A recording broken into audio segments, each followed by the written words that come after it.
Hola amigos del canal. Hoy nos vamos al universo y bueno, vamos a también a elucubrar un poco con teoría e hipótesis, no sé si inverosímiles, pero sí interesantísimos. Vamos a hablar de Interestelar. Aunque mencionaremos la película, en lo que vamos a hablar es sobre los elementos que trata la película. Algunos elementos, pero la verdad que son esos films que, aparte de ciencia ficción, tiene mucha ciencia, mucha historia y también mucha filosofía. Y nada más y nada menos que para hablar de ello vamos a hacerlo con David Castillo, director del programa Misterio 51. David, bienvenido al canal. Muchas gracias, Miguel. Bien hallado. Pues sí, una historia que tú y yo ya habíamos comentado en alguna ocasión, que para los que ya peinamos canas, es ese cine que te vuelve un poco a abrazar, a hacerte sentarte en la silla y a disparar un poquito lo que pasa por la cabeza cuando uno está viendo la película y que luego deja un regustillo muy sano para poder echar un vistazo a aquello que te ha llamado la atención de la temática de la película. Yo la película Interestelar la he visto varias veces. Para aquellos que no la conozcan, pues fue dirigido por nada más nada menos que Christopher Nolan, 2014.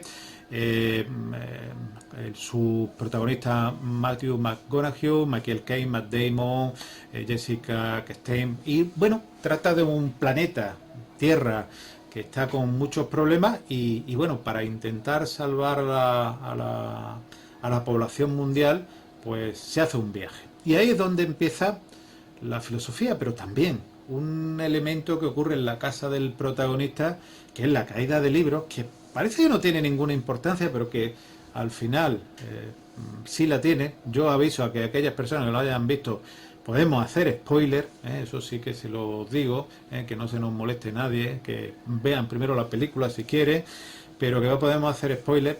Pero David, Interestelar, como digo, ciencia, también ficción, pero también mucha filosofía de vida, ¿no?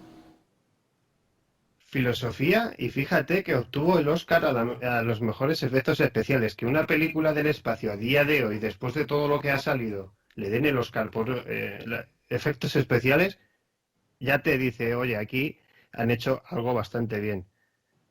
La banda sonora, ni te cuento. Por eso decía, ¿no? Que esa o metafísica, lo que sea, te engancha y te hace pensar en si será verdad o no lo que sucede en la película, con lo cual ya estamos avanzando mucho.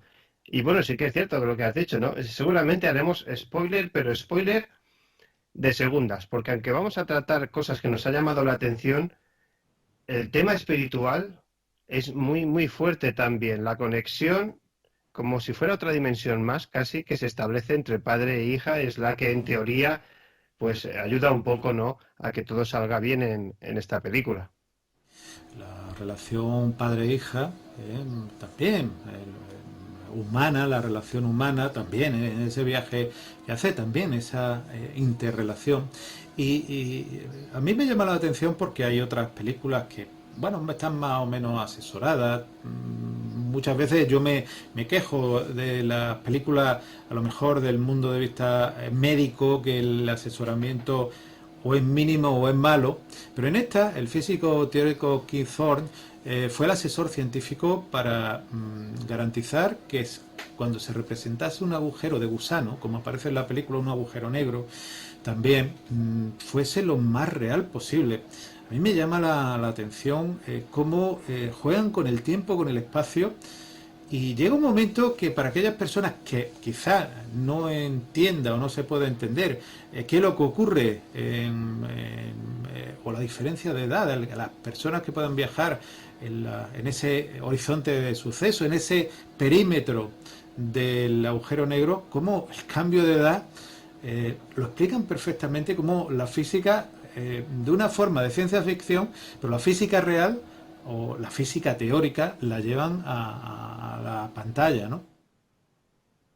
Es increíble cómo cuando hacen, digamos, el viaje de ida, tienen unas ideas ligeras sobre lo que puede suceder, en cuanto a este horizonte de sucesos y lo que es el agujero negro y cómo lo entienden y luego cómo lo utilizan, ¿no? Es fantástico. De hecho, bueno, yo creo que ya hemos hablado de los agujeros negros en alguna ocasión.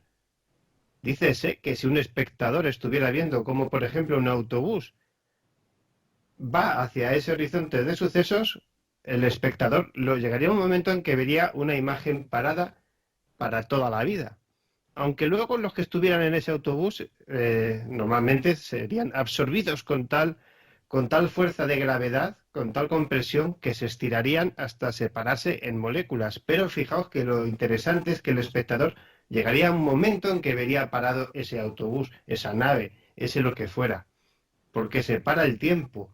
Es tan fuerte la fuerza de atracción hacia el centro del agujero negro que, dicen, que separa el tiempo. De hecho, ya sabemos que la luz no puede salir de ahí el agujero negro. Entonces, ¿cómo nos dan esa pista que ya anunciaban otras películas ochenteras, un poquito, ¿no? Que podía ser esos agujeros de gusano, ¿no? Por ejemplo, de Stargate para ir entre puertas, ¿no? A otros mundos.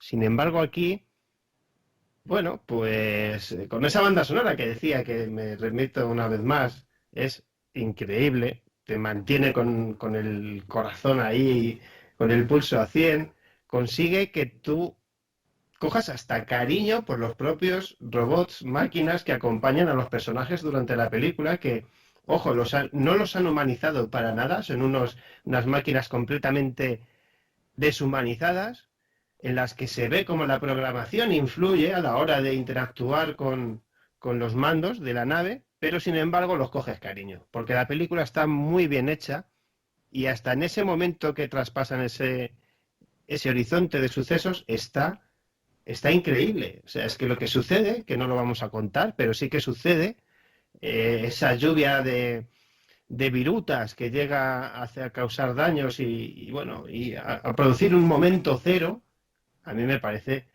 increíble, ¿no? Dando paso a ese contacto muy especial que se produce, ¿no? Que es donde luego decíamos antes de esa conexión padre e hijo, es quizás de una forma espiritual o de una forma de... No sabía explicarlo, como esa conexión madre-hijo cuando estamos en guerra y una mujer, una madre puede llegar a saber que a su hijo le ha pasado algo, ¿no? Esas famosas cartas que se mandaban.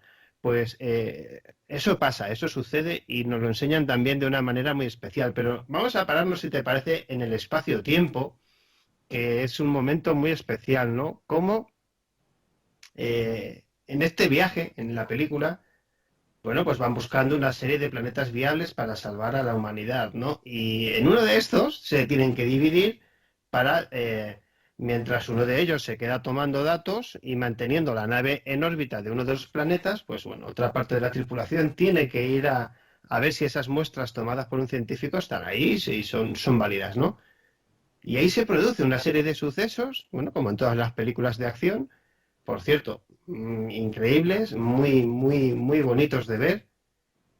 Y cuando regresan pasa algo, ¿no? Este compañero ha vivido muchos años solo, mientras para ellos ha pasado una hora y media escasa, con lo cual te hace volver a pensar en lo frágiles que somos y es un detalle muy importante que la película refleja muy bien. De hecho, yo creo que lo pasas mal, ¿no? En esos primeros momentos como diciendo, hola, está más viejo, ¿qué ha pasado aquí?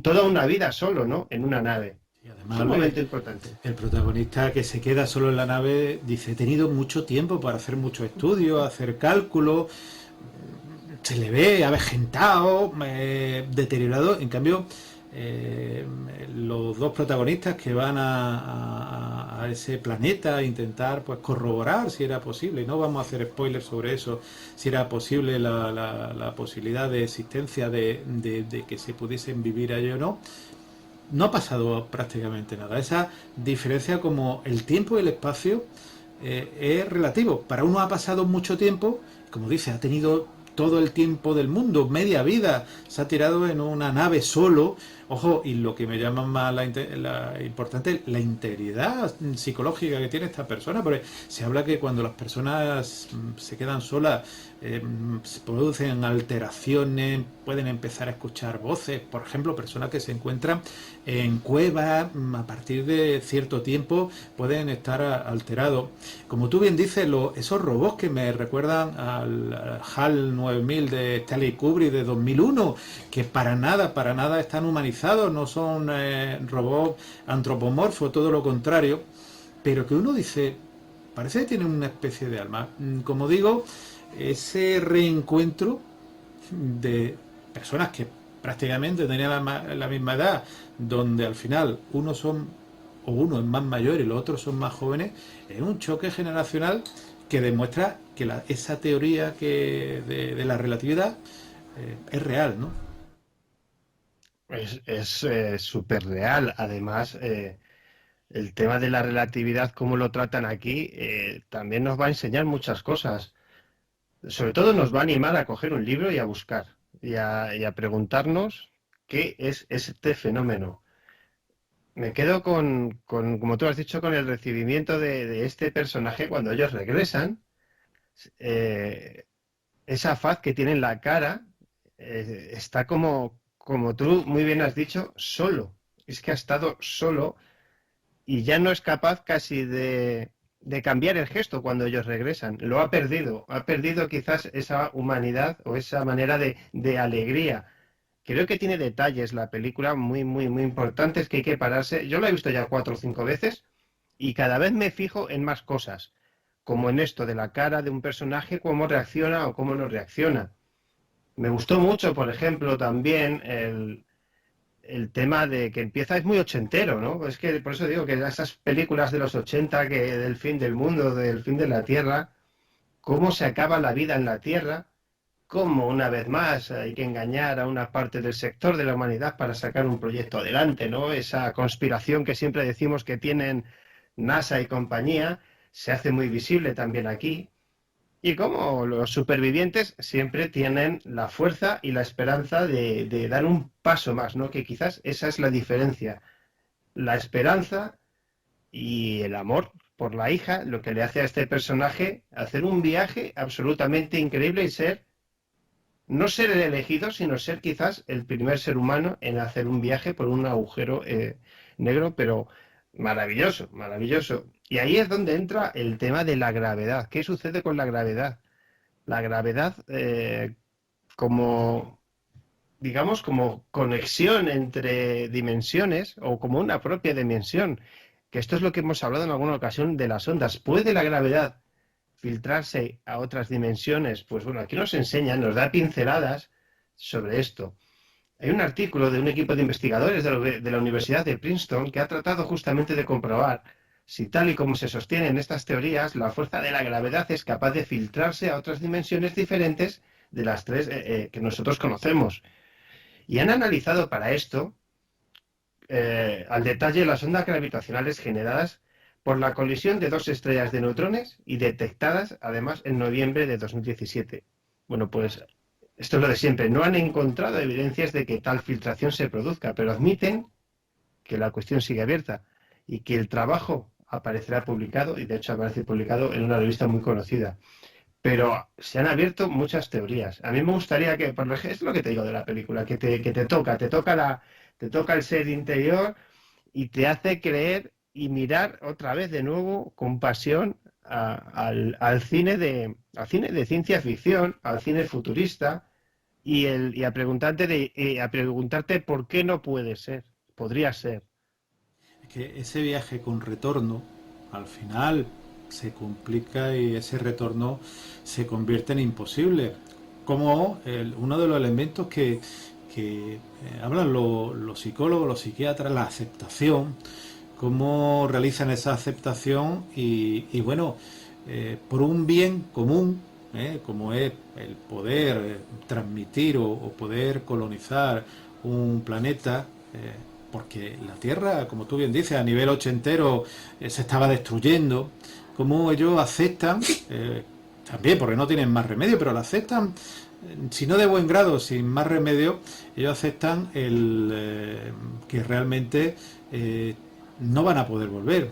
Ese cariño que le tiene, ese amor que le tiene a su hija y que le había prometido que volvería, uno de los elementos principales que le dijo que volvería, no se va a cumplir. Pero ahí da un giro también y a mí me llama la atención cómo en un momento determinado une tiempo, espacio y dimensiones. Hay una escena al principio donde en la habitación de la hija, de la chica, caen unos libros y bueno, decían que era el fantasma, le llamaban el fantasma, fíjate que lo relacionamos con el misterio, pero no tiene nada que ver con el misterio. Y al final de la película se relaciona con actividades pues interdimensionales, como en un momento determinado esas actividades interdimensionales se unen y realmente no son misterios, no son fallecidos, sino seres de otras dimensiones que en un momento determinado puntualmente pueden conexionar con esta dimensión, ¿no, David? Sí, aquí los seguidores del cine de superhéroes van a encontrar coincidencias y sobre todo los seguidores también de una serie como The Big Bang Theory van a encontrar también similitudes en cuanto a la teoría de cuerdas, van a escuchar la palabra tesseracto eh, y como forma de contacto, sobre todo uniendo todas estas cositas, damos con que la gravedad forma parte tiene su propia, es una dimensión propia y algo muy importante, es capaz de cruzar el espacio y el tiempo, con lo cual se produce, digamos, esa conexión con el pasado, ¿no? O con miles de instantes, de segundos de vida que puede ir recorriendo paso a paso, momento a momento, hasta encontrar el adecuado, si es capaz de hacerlo, y tiene una manera de hacerlo, ¿no? De ahí que la teoría de cuerdas, ¿no? Y el tesseracto se juntan para dar forma a la habitación de una chica joven, pequeñita, que es que cada instante está, digamos, ubicado en un momento de este tesseracto y ocupa un espacio dimensional sin fin. Con lo cual, por eso digo que se mezclan muchas cosas muy interesantes que te den que pensar. Hombre, evidentemente es una película y pues dará sus patadas a la ciencia lógicas para conseguir el resultado, ¿no? De que el bueno, más o menos, entre comillas, todo salga bien. Pero todo sale bien. Como tú muy bien has dicho, lo vamos a dejar ahí en dudas. No es un viaje, como muy bien has dicho, de un retorno. Hay un retorno, pero no sé si es un retorno positivo o negativo. Que eso me gustó muchísimo el detalle. Es muy realista dentro de la ficción que nos está contando la película. No se rompe la conexión entre el amor de un padre y una hija, pero se rompe otra cosa que lo voy a dejar ahí, no voy a decir el que se rompe, pero el que el espectador que la haya visto o el que la vaya a ver se va a dar cuenta de que sí, pero que no. Evidentemente el espectador que la haya visto o que lo vaya a ver se va a dar cuenta de que te hace muchos guiños a la ciencia. A mí me da la impresión que también guiño a la humanidad, a ese no cuidar el planeta. Te hace guiño a la filosofía, incluso a las religiones, ¿eh? Como en un momento determinado muchos eventos que pueden explicar las religiones dice que una física desconocida, porque evidentemente te presenta también elementos desconocidos en la física, lo manifiesta. Realmente es una película evidentemente de ciencia ficción. Pero David,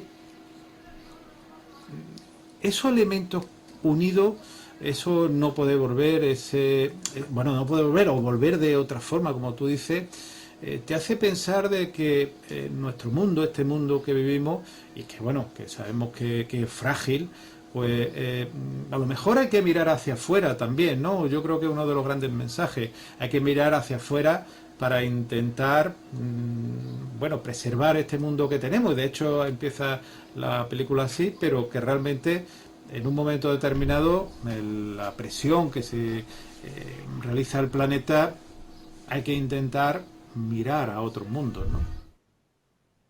Es una buena idea, ¿no? Lo que lanza la película precisamente es eso que estamos haciendo, ¿no? Ese daño ya está hecho, ya es irreversible y solamente va a ir a más.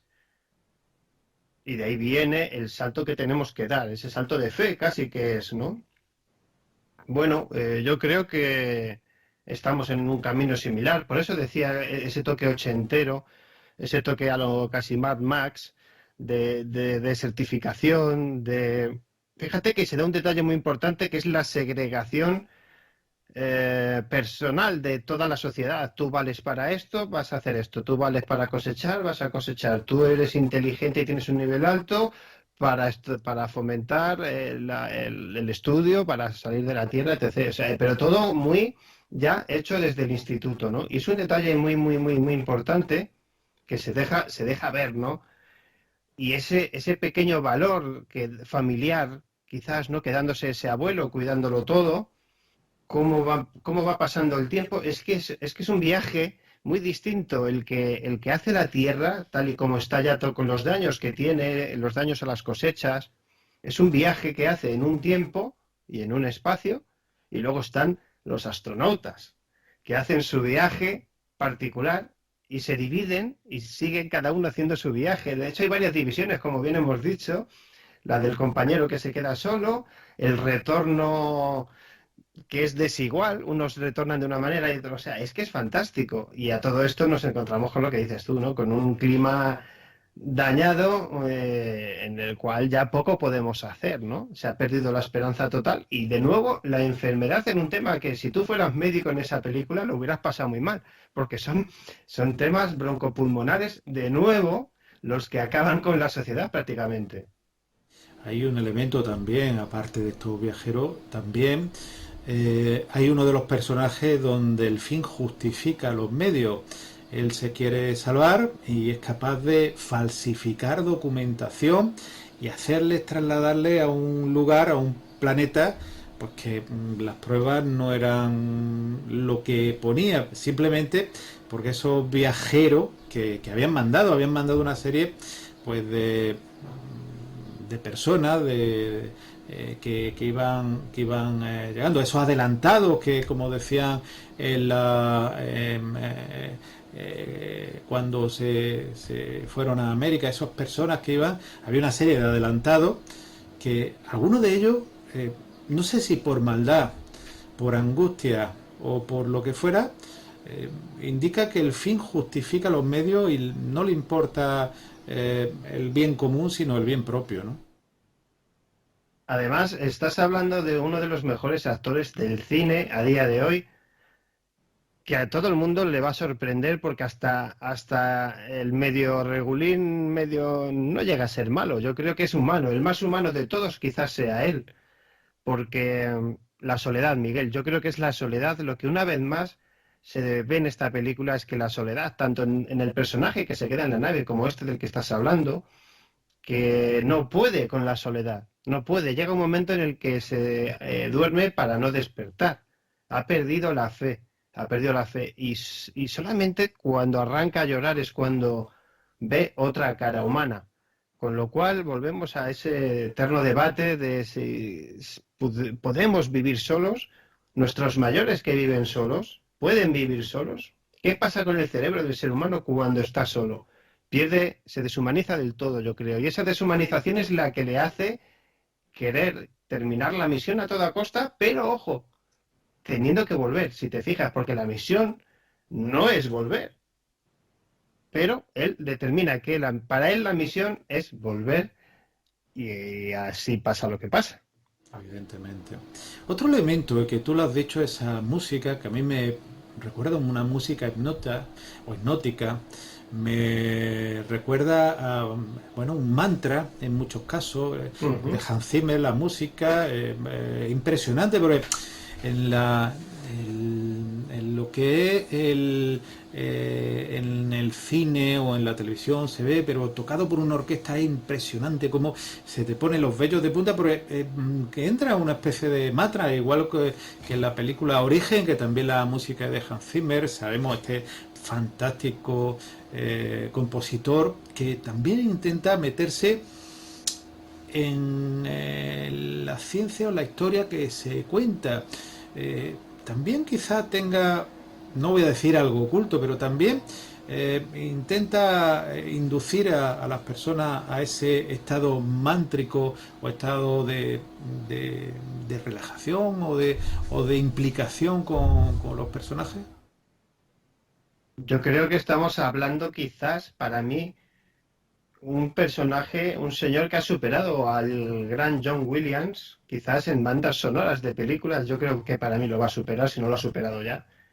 Creo que hablamos de músicas que son mantras en todo momento, pero capaces de alterar la tensión de una persona, porque te vas a acelerar o te vas a frenar según el personaje, y puede más el sonido que la imagen propia de la película.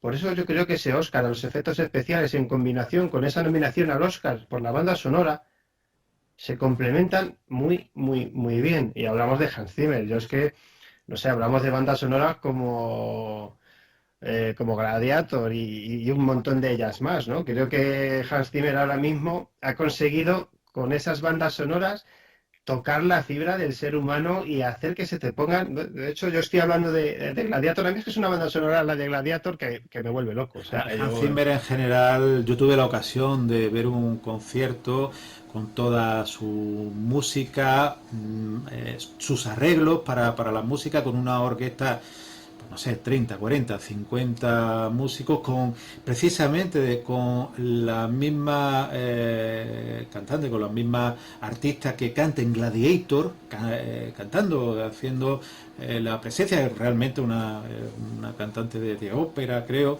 y impresionante cómo te introduce en todo eso. Se llama algo así como el mundo de Hans Zimmer. sí. Bueno, impresionante ese juego de luces que además se mete, como ocurre en Interestelar, ese juego de luces, ese juego de la imagen, como la imagen, a mí me da la impresión que es un baile de la imagen con el sonido. Es muy difícil. A mí lo que me recuerda es a esos efectos sinestésicos, la imagen y el sonido te evoca en tu cerebro otras cosas. También yo creo que ese es uno de los elementos que juega o que maneja la película de Interestelar, ¿verdad? Yo creo que sí, lo decía antes, ¿no? Y tú hablabas de Lisa Gerrard. Recomiendo a todo el mundo que eche un vistazo a lo que tiene esta mujer con Death Can Dance o el tema ese famoso de Yulunga, que ponía ahí que es mucho en Milenio 3. Os va a encantar.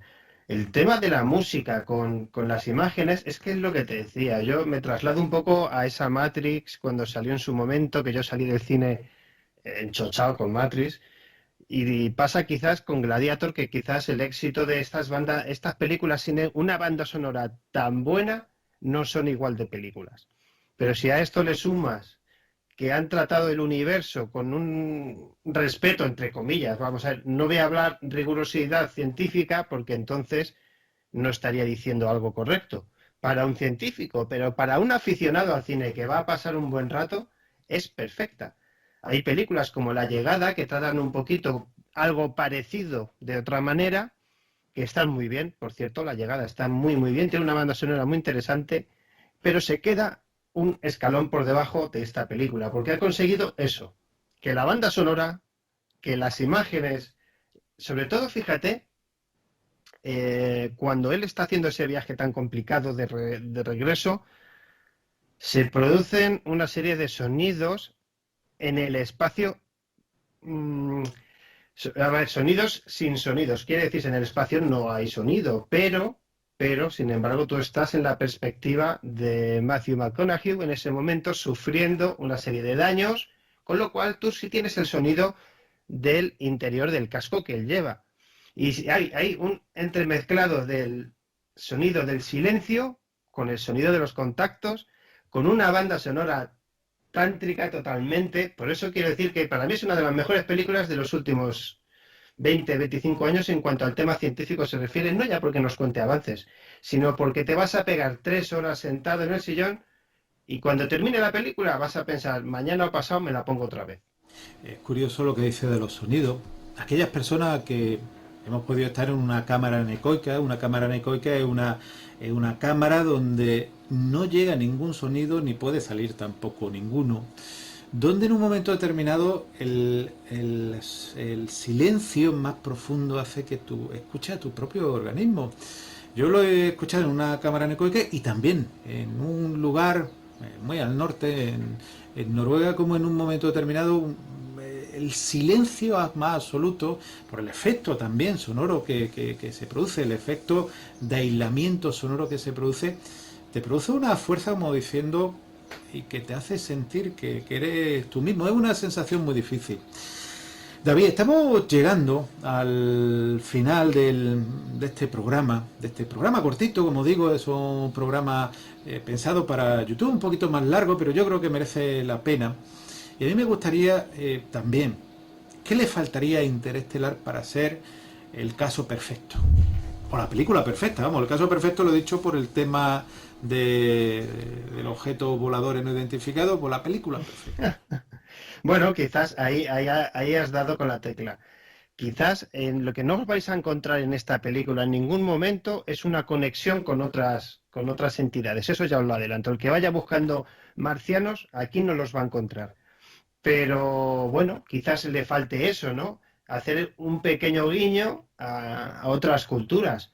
En este caso no hay ese guiño a otras culturas. Hay ciencia, hay trabajo, hay esa conexión que os decía de un tesseracto, de la teoría de cuerdas, un agujero negro. A ver, tenemos que entender que la película, sin llegar a saber lo que es un agujero negro, consiguen hacer cosas con él, ¿no? Con lo cual ahora mismo es imposible, pero es una película, no, de verdad, no os volváis locos con que esto es mentira o esto no es real. No vayáis con esa fe a ver la película, sino a verla y a disfrutar de 3 horas de cine.